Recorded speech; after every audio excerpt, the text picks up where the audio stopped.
महाराज जी, बिहार में कोई ब्राह्मण ऐसा नहीं है कि नहीं खाता है। ना ना होंगे, ऐसा नहीं है। मतलब ऐसा है ही नहीं। हमारे गांव में 2-4 गांव में है जो नहीं खाता, ऐसा है ही नहीं। अच्छा जी, पंडित लोग ऐसा बोलते पंडित हैं। बोलते हैं ऐसा। आप पूजा करवाने में मतलब अभी क्या करें, आपको बस बताइए लगेगा। अब उनका ही दोष है, ब्राह्मण होके मांस इत्यादि खाना ये तो बहुत बड़ा पाप है। ये चावल भी तो मुर्दा ही है, गेहूं भी तो मुर्दा ही है, ऐसा बात करते। बिस्मिल्लाहिर्रहमानिर्रहीम। अस्सलाम वालेकुम दोस्तों।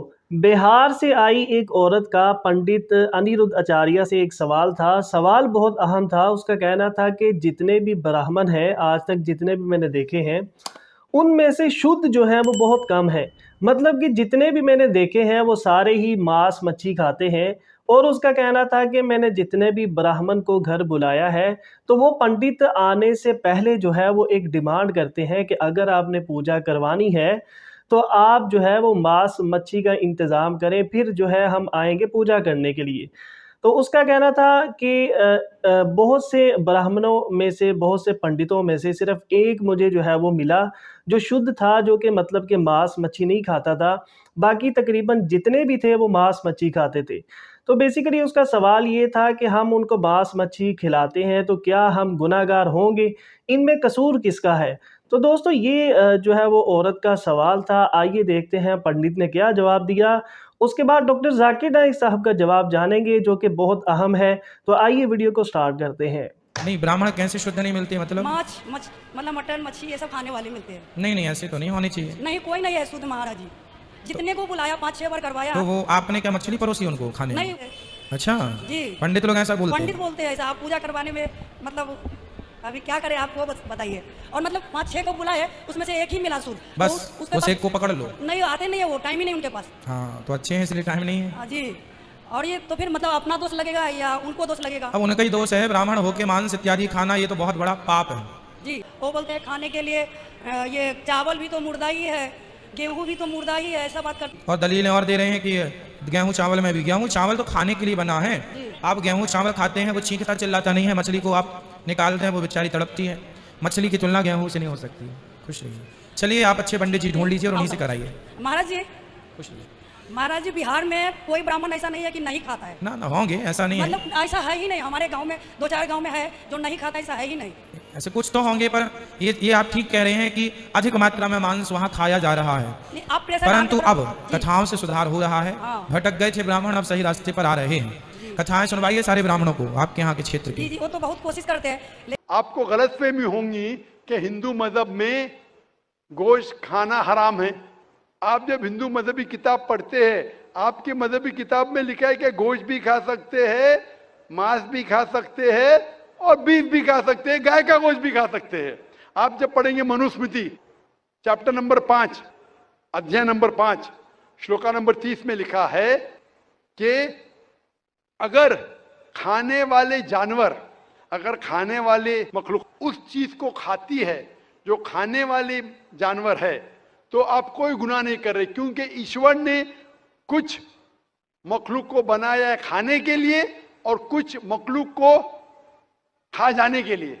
सम to eat and some to be eaten.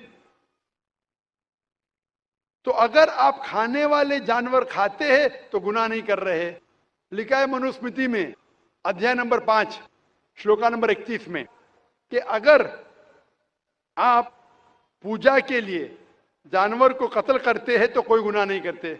लिखा है मनुस्मृति में अध्याय नंबर 5 श्लोका नंबर 39 और 40 में कि ईश्वर ने कुछ जानवर को बनाया है पूजा के लिए, सैक्रिफाइस के लिए।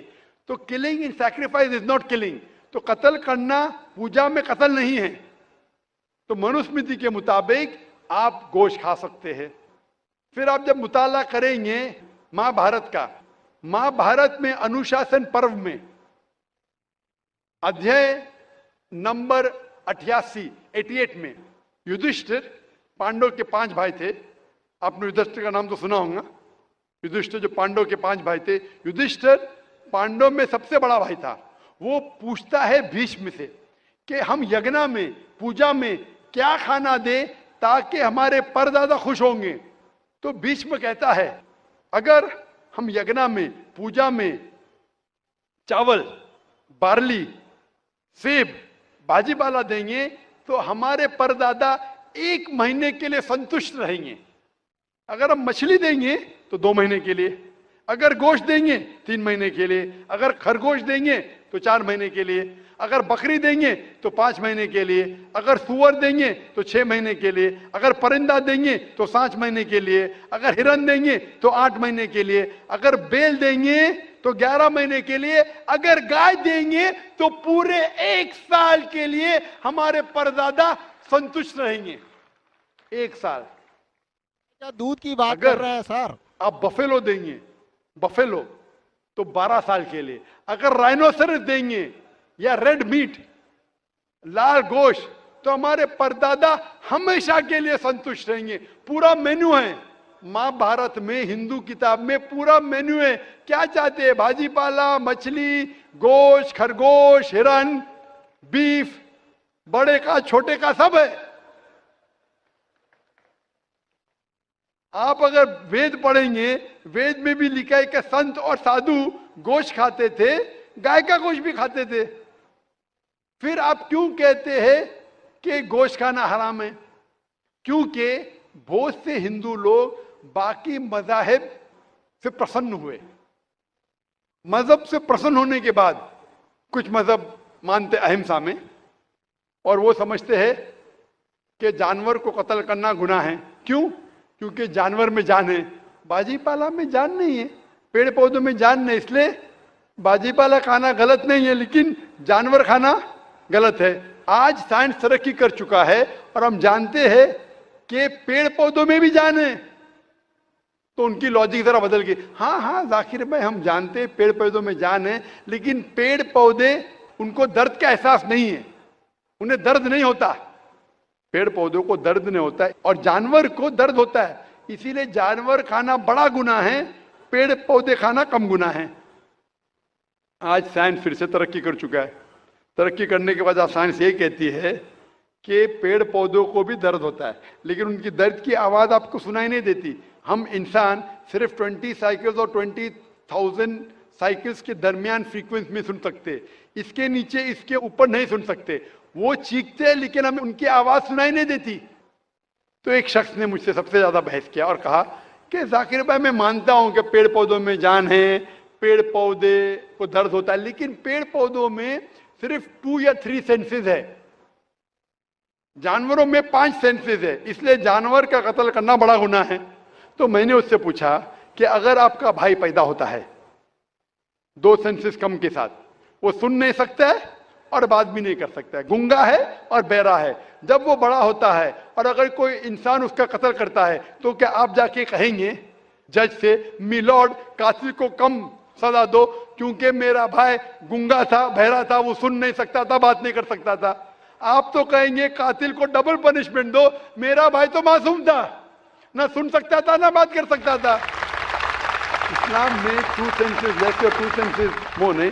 इस्लाम में अल्लाह ताला फरमाते सूरह बकरा में सूरह नंबर 2 आयत नंबर 168 में 168 में, eat of the good things which Allah has provided you, जो अच्छी चीज आपको आपके अल्लाह ने दी है उसको आप खा सकते हैं। तो आप अगर मुताला करेंगे मजहबी किताबों का और साइंस का, गोश्त खाना कोई गलत नहीं है। और मुझे खुसूसन कोई गिला शिकवा नहीं अगर गैर मुस्लिम, अगर हिंदू गोश्त नहीं खाते, मुझे कोई गिला शिकवा नहीं, क्योंकि अगर सब हिंदुस्तानी गोश्त खाने लगेंगे तो हिंदुस्तान में गोश्त का भाव बढ़ जाएगा। आज महंगाई का जमाना है, पेट्रोल का भाव बढ़ रहा है, सब हिंदुस्तानी गोश्त खाने लगेंगे तो गोश्त का भाव भी बढ़ जाएगा। तो मुझे कोई गिला शिकवा नहीं आप अगर गोश्त नहीं खाते, लेकिन अगर आप ये कहेंगे कि गोश्त खाना गलत है तो आपको आपकी मजहबी किताबों के बारे में नहीं पता है और साइंस का भी नहीं पता है। अगर आप कहेंगे किसी की जान नहीं लेना चाहिए तो आप 2 मिनट भी जी नहीं सकते। हम जो सांस ले रहे हैं ये जर्म्स है, जर्म्स में भी जान है, आप सांस लेने से उनका कत्ल कर रहे तो आप जी नहीं सकेंगे। इस्लाम में यह है कि जो चीज की इजाजत है वो आप खा सकते, जो हराम है उसको नहीं खाना चाहिए। तो दोस्तों ये थी आज की वीडियो। उम्मीद करते हैं वीडियो अच्छी लगी होगी। ऐसी ही इंफॉर्मेटिव और इस्लामिक वीडियोस के लिए चैनल को सब्सक्राइब करें। मिलते हैं नेक्स्ट वीडियो में। अल्लाह हाफिज़।